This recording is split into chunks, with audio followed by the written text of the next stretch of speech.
국가의 경쟁력은 사실 거대한 건강검진표와 비슷하다. 겉으로는 번쩍여도 내부 지표가 망가지면 오래 못 간다. 그래서 우리는 오늘 국가의 CT 촬영을 시작한다. 세계지도 위로 숫자들이 깜빡이며 신호를 보낸다. 그 숫자들은 묻는다. 우리 진짜 상태 궁금하지 않아? 경쟁력 순위는 인기 투표가 아니다. 한 나라의 뼈대 근육 신경을 측정한 데이터 스캐닝이다. IMD, WEF는 100개가 넘는 지표로 나라를 해부한다. 그들은 한 나라를 하나의 기업처럼 평가한다고 보면 된다. 매출 GDP만 보는 게 아니다. 연구개발은 잘 되고 있는지, 직원들 국민의 역량은 괜찮은지, 조직 문화제도는 건강한지, 시장은 얼마나 큰지 모든 항목을 합쳐서 하나의 점수를 만든다. 즉 경쟁력은 미래에 돈을 잘 벌 나라냐는 질문의 답이다. 그런데 많은 사람들은 순위를 봐도 이유는 모른다. 왜 올랐지? 왜 떨어졌지? 이유를 알려면 내부 장기를 봐야 한다. 첫 번째 장기는 생산성이다. 생산성은 나라의 근육량과 같다. 근육이 많으면 적은 에너지로도 큰 힘을 낸다. 나라의 근육이 약하면 아무리 뛰어도 숨이 찬다. 두 번째 장기는 교육과 인재다. 좋은 교육은 나라 전체의 CPU를 업그레이드하는 일이다. 교육이 무너지면 CPU는 구형이 되고 처리 속도가 떨어진다. 결국 혁신이 느려진다. 세 번째 장기는 기술혁신력이다. 기술혁신은 국가의 추진 엔진이다. 엔진이 낡으면 아무리 기름 GDP를 넣어도 속도가 안 나온다. 네 번째 장기는 제도 품질이다. 제도는 나라의 관절이다. 관절이 부드러우면 움직임이 매끄러워진다.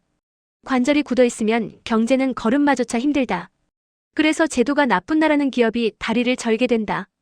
다섯 번째 장기는 시장 규모다. 시장은 국가의 폐과 같다. 숨을 많이 들이쉴수록 더 멀리 뛸 수 있다.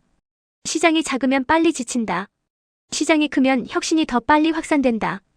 경쟁력이란 이 모든 장기의 건강을 숫자로 압축한 지표다. 그래서 단일 순위보다 어디가 고장났는지 보는 것이 중요하다. 한 나라가 갑자기 주가처럼 오르락내리락 하지 않는 이유도 이거다. 구조가 천천히 움직이기 때문이다. 경쟁력은 국가의 성격도 반영한다. 혁신형 국가인지 안정형 국가인지 혹은 기회형 국가인지. 그래서 경쟁력 보고서는 국가의 무의식을 들여다보는 느낌을 준다. 한국의 경우 강한 기술력과 교육력을 갖고 있지만 제도 경직성과 인구 구조가 발목을 잡는다는 분석도 많다. 즉 강한 근육과 빠른 두뇌를 가졌지만 관절이 굳어있는 셈이다. 이런 구조를 보면 왜 순위가 이렇게 나왔는지 이해가 된다. 순위는 결과고 구조는 원인이다. 투자자들은 이 구조를 가장 먼저 본다. 왜냐면 구조가 미래 수익률을 예측하기 때문이다. 경쟁력이 오르는 나라는 주가도 장기적으로 탄력적이다. 경쟁력이 떨어지는 나라는 어느 순간 벽에 부딪힌다. 그래서 나라를 분석할 때도 재무제표가 필요하다. 생산성은 손익계산서, 인재는 인사평가, 제도는 내부통제 같은 것이다. 이렇게 보면 국가 분석이 훨씬 재밌어진다. 순위는 숫자지만 그 안에는 거대한 스토리가 숨어 있다. 어떤 나라는 젊은 엔진을 달았고 어떤 나라는 오래된 엔진을 교체 중이고 어떤 나라는 애초에 엔진 틀이 혁신적이다. 국가 경쟁력은 이 엔진의 상태를 한눈에 보여준다. 그래서 이 지표는 미래 지도라고 불린다. 나라가 어디로 갈지, 어떤 위험을 만날지, 어떤 기회를 잡을지. 이제 우리는 이 지도를 읽는 능력을 갖추기 시작했다. 제도는 국가 경쟁력에 보이지 않는 뼈대다. 겉에서 보면 멀쩡한 나라라도 뼈대가 틀어지면 움직임이 어색해진다. 경제는 근육이고 기술은 신경이지만 제도는 구조를 지탱하는 프레임이다. 그래서 제도가 흔들리면 근육도 신경도 힘을 못 쓴다. 기업들은 제도를 보고 이 나라에 투자할까? 를 결정한다. 제도는 기업에게 지도와 같은 존재다. 규칙이 명확한 나라는 길이 곧게 뻗어 있다. 규칙이 모호한 나라는 사막 한가운데서 길을 잃은 느낌을 준다. 투자자는 길이 보이는데 돈을 넣는다. 보이지 않으면 도망간다. 법치 수준은 기업에게 신뢰 점수표다. 계약이 지켜지는가, 분쟁이 공정하게 처리되는가. 이 두 가지가 무너지면 국가는 신뢰를 잃는다. 신뢰를 잃은 시장에는 자본이 머물지 않는다. 기업들은 불확실성을 싫어한다. 불확실성은 비용이기 때문이다. 허가가 느리면 사업이 늦어지고 규제가 갑자기 바뀌면 손익계산이 틀어진다. 이 모든 것이 제도 리스크다. 제도가 낮은 국가는 같은 사업을 하더라도 비용이 높다. 그래서 발전이 느려진다. 제도가 높은 국가는 적은 에너지로도 빠르게 성장한다. 제도가 기업의 추진력을 결정한다. 부패는 제도를 좀먹는 가장 강력한 독이다. 부패는 투자자를 조용히 내쫓는다. 시간 낭비, 돈 낭비, 기회 손실이 동시에 발생한다. 부패의 심각성은 GDP보다 먼저 반영된다. 기업은 눈치가 빠르다. 부패 신호가 보이면 조용히 가방을 싼다. 반대로 투명성이 높은 국가는 투자자가 몰려든다. 규칙이 잘 지켜지고 예측이 가능하기 때문이다. 제도는 경제의 마찰력을 줄여주는 윤활유다. 마찰이 적을수록 성장 속도가 빨라진다. 기술 혁신도 제도가 뒷받침해야 힘을 낸다. 규제가 갑자기 바뀌는 나라에서는 혁신이 꼽히기 어렵다. 왜냐면 혁신 기업은 불확실성을 가장 싫어하기 때문이다. 좋은 제도는 기업에게 안전한 실험실을 제공한다. 잘 설계된 규제는 혁신을 가속한다. 규제가 너무 느슨하면 혼란이 온다. 너무 강하면 성장이 막힌다. 가장 중요한 것은 일관성이다. 일관성 있는 제도는 투자자에게 안정감을 준다. 단기 정책보다 구조적 제도가 더 중요하다. 정책은 계절이고 제도는 기후다. 계절은 금방 바뀌지만 기후는 한 시대를 만든다. 규제 품질이 높을수록 기업은 더 과감해진다. 과감한 기업이 많을수록 혁신 속도가 빨라진다. 제도는 국가의 창업 생태계에도 큰 영향을 준다. 문턱이 낮고 절차가 빠르면 창업이 폭발한다. 반대면 창업가들은 다른 나라를 선택한다. 글로벌 인재는 제도가 좋은 나라로 이동한다. 인재가 모이면 기술이 발달하고 기술이 발달하면 경제가 바뀐다. 결국 제도는 인재 이동의 자석이다. 제도가 흔들리면 인재가 빠져나간다. 제도가 탄탄하면 인재가 몰린다. 국가 간 경쟁은 결국 제도의 경쟁이라는 말이 맞다. 시장 규모, 생산성, 기술 모두 제도의 그릇 안에서 움직인다. 제도의 크기와 깊이가 국가의 성장 한계를 결정한다. 그래서 WEF와 IMD는 제도를 첫 장에 둔다. 제도는 나라의 심리적 신뢰도다. 신뢰가 높은 국가는 위기에서도 금방 회복한다. 신뢰가 낮은 국가는 작은 충격에도 흔들린다. 제도는 불확실성을 줄이는 기술이다. 불확실성이 줄어들면 투자와 성장의 속도가 올라간다. 국가 경쟁력에서 제도는 숨은 MVP다. 자막. 생산성은 국가 경쟁력의 심장박동이다. 심장이 뛰면 국가가 달리고 멈추면 모두가 멈춘다. 생산성은 같은 시간에 얼마나 많은 가치를 만들 수 있는가의 답이다. 즉, 국가의 효율성을 측정하는 절대 지표다. 생산성이 높으면 적은 노력으로도 부가가치가 폭발한다. 생산성이 낮으면 아무리 일해도 허덕인다. 그래서 생산성은 장기 성장률을 결정한다. 심장이 약하면 달릴 수 없듯 생산성이 약하면 경제는 절대 속도를 낼 수 없다. 생산성은 크게 세 가지 엔진으로 구성된다. 노동 생산성, 총요소 생산성, 디지털 생산성. 첫 번째 엔진은 사람이 얼마나 똑똑하게 일하느냐다. 두 번째 엔진은 기계기술 조직이 얼마나 잘 맞물리느냐다. 세 번째 엔진은 디지털 전환이 얼마나 빠르냐다. 이 세 엔진의 조합이 국가의 속도를 만든다. 그런데 이 엔진의 출발점은 사람이다. 인적 자본은 국가의 CPU를 할 수 있다. CPU가 빠르면 프로그램이 빨라지고 혁신이 자연스럽게 쏟아진다. CPU가 느리면 실행 속도가 답답해진다. 교육은 국가의 펌웨어 업데이트와 같다. 교육이 오래되면 국가 전체가 구형 OS를 쓰게 된다. 구형 OS는 새로운 기술을 이해하지 못한다. 반대로 강한 교육 시스템은 국가를 업그레이드된 미래형 기계로 만든다. STEM 인재의 비중은 국가 혁신 속도를 가속한다. 기초 학력이 약하면 생산성 개선에도 한계가 온다. 인재 양성은 단순 교육이 아니라 국가의 전략적 투자다. 인재가 많으면 경제는 빨라지고 인재가 부족하면 기술이 제때 도입되지 않는다. R&D 투자 역시 생산성을 밀어올리는 핵심 동력이다. R&D는 단순 비용이 아니라 미래 매출을 사전 구매하는 것이다. R&D를 많이 하는 국가는 미래 시장을 선점한다. R&D가 약한 국가는 미래 산업에서 밀린다. 혁신은 생산성의 터보 엔진이다. 혁신이 한번 일어나면 생산성은 계단식으로 상승한다. 그래서 혁신력이 강한 국가일수록 위기에서 빠르게 회복한다. 새로운 길을 만드는 능력이 있기 때문이다. 디지털 전환은 생산성 폭발의 핵심 기폭제다. 클라우드, 자동화, AI는 국가의 속도 배수기다. 디지털을 빨리 채택한 나라일수록 생산성 상승률이 가파르다. 반대로 디지털 전환이 느린 나라는 뒤처지기 시작한다. 기술 격차는 곧 생산성 격차가 된다. 생산성 격차는 결국 임금 격차로 번진다. 그래서 생산성을 보면 국가의 미래 소득 수준이 보인다. 생산성은 단기적으로 잘 보이지 않지만 장기적으로 국가의 등급을 결정한다. 인구 구조 또한 생산성의 행로를 바꾼다. 레이버 포스가 줄면 남은 인력이 더 고효율이어야 한다. 즉 사람이 줄수록 기술이 더 세야 한다는 뜻이다. 고령화 국가는 기술 의존도가 더 높아진다. 그래서 디지털 전환이 늦은 고령화 국가는 위험하다. 생산성은 경제의 속도 제한을 푸는 열쇠다. 인적 자본은 속도 제한 자체를 재설정한다. 둘이 결합하면 경제는 제한 없는 고속도로가 된다. 둘 중 하나라도 약하면 성장의 한계가 온다. 생산성은 국가의 체력을 단순히 강화하는 것을 넘어 국가가 어떤 미래를 선택할 수 있는지의 폭을 넓힌다.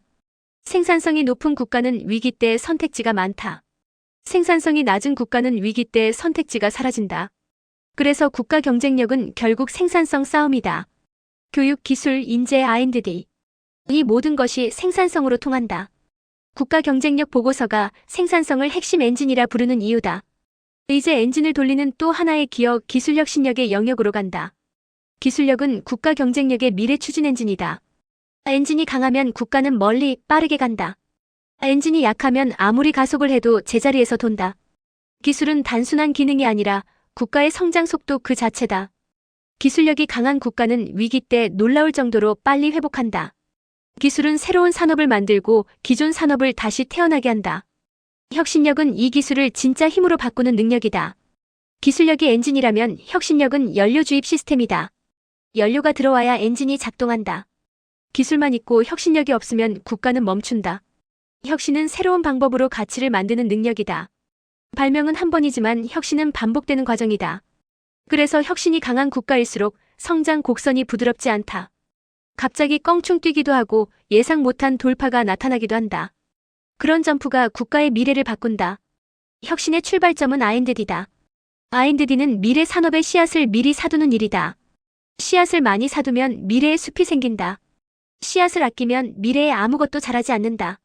R&D 지출은 비용처럼 보이지만 사실은 미래 소유권이다. R&D 강국일수록 시장을 선점한다. 소비자가 미래에 무엇을 쓸지 미리 알고 있기 때문이다. 특허는 혁신의 흔적을 보여주는 족적이다. 특허가 많다는 것은 아이디어가 죽지 않고 살아있다는 뜻이다. 특허는 국가의 창의성 지도다. 이 지도가 촘촘할수록 국가는 강해진다. 스타트업 생태계는 혁신의 실험실이다. 젊은 기업이 많은 나라는 산업이 끊임없이 새로워진다. 늙은 기업만 남으면 산업이 경직된다. 스타트업은 국가의 산업 교체 주기를 빠르게 만든다. 벤처 투자는 혁신의 산소통이다. 산소가 끊기면 아이디어는 금방 죽는다. 산소가 충분하면 혁신은 불꽃처럼 튄다. 기술 인재는 혁신의 가속 페달이다. 엔지니어, 과학자, 데이터 전문가가 많은 국가는 속도가 다르다. 이 인재들이 기술과 산업을 연결하는 번역가 역할을 한다. 기술 혁신은 시장 규모와도 연결된다. 큰 시장은 실패를 감당할 수 있는 공간을 준다. 작은 시장은 실패 한 번에 흔들린다. 그래서 많은 혁신 국가가 내수 시장 또는 글로벌 시장 확장을 동시에 진행한다. 기술 혁신은 단순히 새로운 제품을 만드는 것이 아니다.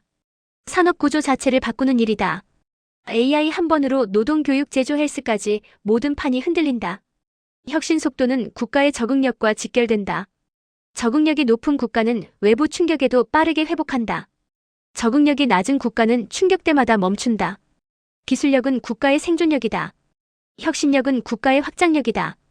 이 둘이 결합되면 국가는 미래 시장을 끌어당긴다. 지금 세계는 기술 패권 경쟁 중이다. AI, 반도체, 에너지 기술, 바이오가 국가의 새 전쟁터다. 이 전쟁에서 이기는 국가는 시장을 만든다. 시장을 만든 국가는 규칙도 만든다. 규칙을 만드는 자가 표준을 장악한다. 국가 경쟁력은 결국 표준을 만든 자가 갖는다.